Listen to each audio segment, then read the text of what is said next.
नमस्ते दोस्तों, आज हम बात करेंगे एक ऐसी डॉक्यूमेंट्री की जो रियल है, कच्ची है, द स्मैशिंग मशीन। ये कहानी है मार्क केयर की, जिसे कभी धरती का सबसे खतरनाक फाइटर कहा जाता था। ये कोई फिल्मी कहानी नहीं, बल्कि एक चैंपियन के दिल की जंग है, रिंग के अंदर और बाहर दोनों जगह। द स्मैशिंग मशीन हमें दिखाती है कि कैसे एक इंसान जो रिंग में अजेय लगता है, असल जिंदगी में अपने डर और दर्द से जूझता है। Mark care UFC heavyweight tournament के 2 बार चैंपियन, प्राइड फाइटिंग के सुपरस्टार और लाखों लोगों के लिए एक हीरो।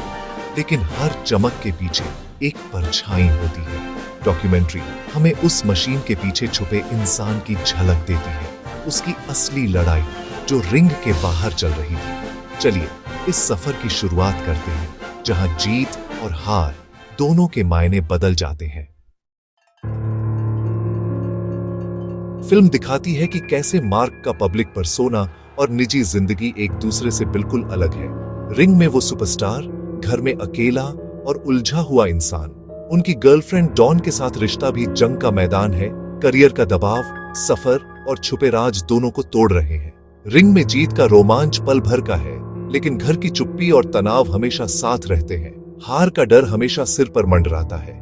जीतना जरूरी है, वरना सब कुछ छिन सकता है। इसी दबाव में मार्क ने पेन किलर्स लेना शुरू किया, पहले दर्द के लिए, फिर दिमाग को शांत करने के लिए। ये लत धीरे धीरे उनकी जिंदगी पर हावी हो गई।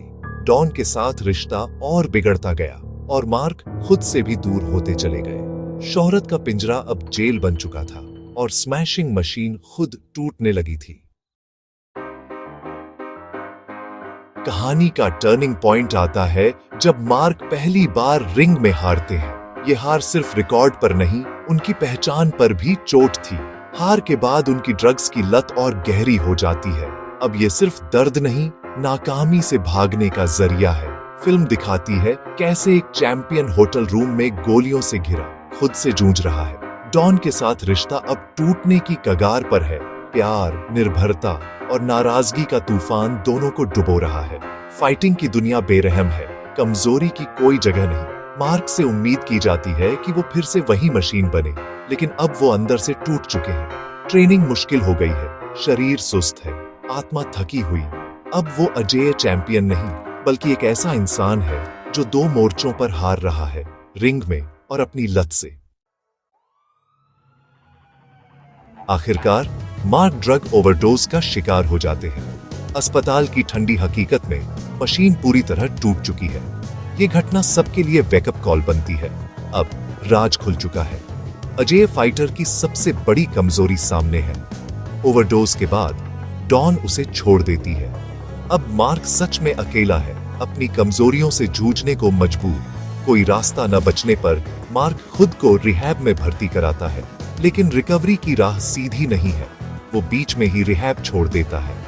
वह अपना पुराना ट्रेनिंग कैंप और दोस्त छोड़कर बस रुटन के नए कैंप में जाता है, एक नई शुरुआत की उम्मीद में। पहली बार उसके लिए एक संभावित भविष्य की झलक दिखती है, मगर राह अब भी मुश्किल है। बस रुटन की मेंटरशिप में मार्क में बदलाव दिखने लगता है। नया कैंप उसे अनुशासन और सपोर्ट देता है। ट्रेनिंग अब संजा नहीं, शुद्धिकरण है। पेन किलर्स से दूर उसकी आंखों में फिर से चमक लौटती है।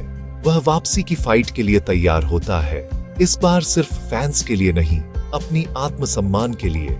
जैसे जैसे फाइट करीब आती है, पुराने दबाव लौटते हैं, मगर अब उसके पास नया माइंडसेट है।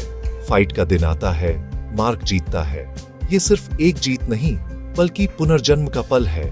भीड़ का जश्न अब सिर्फ स्मैशिंग मशीन के लिए नहीं, बल्कि उस इंसान के लिए है जो नरक से लौट आया है।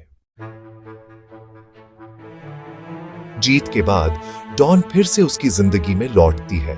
दोनों फिर से साथ आने की कोशिश करते हैं, मगर पुराने पैटर्न जल्दी लौट आते हैं। रिश्ता फिर से भावनात्मक उथल-पुथल का कारण बनता है। डॉन का ब्रेकडाउन, मार्क की बेबसी, ये सब उसकी ट्रेनिंग और फोकस पर असर डालते हैं। अब उसकी असली लड़ाई रिंग में नहीं, अपनी भावनाओं और कमजोरियों से है। फाइटर फिर से भटक रहा है, इस बार ड्रग्स से नहीं, बल्कि एक जटिल प्यार से। अगली बड़ी फाइट करीब है, मगर अब वो पहले जैसा फोकस्ड योद्धा नहीं रहा। क्लाइमेक्स है pride grand pre tournament. Mark थका हुआ, बिखरा हुआ रिंग में उतरता है। पहली फाइट में ही हार जाता है। वापसी का सपना चकनाचूर। मगर हार के बाद उसके चेहरे पर एक मुस्कान है, जैसे कोई बोझ उतर गया हो। अब वो मशीन नहीं, सिर्फ मार्क है, एक आदमी जिसने लड़ाई लड़ी, गिरा और बच गया।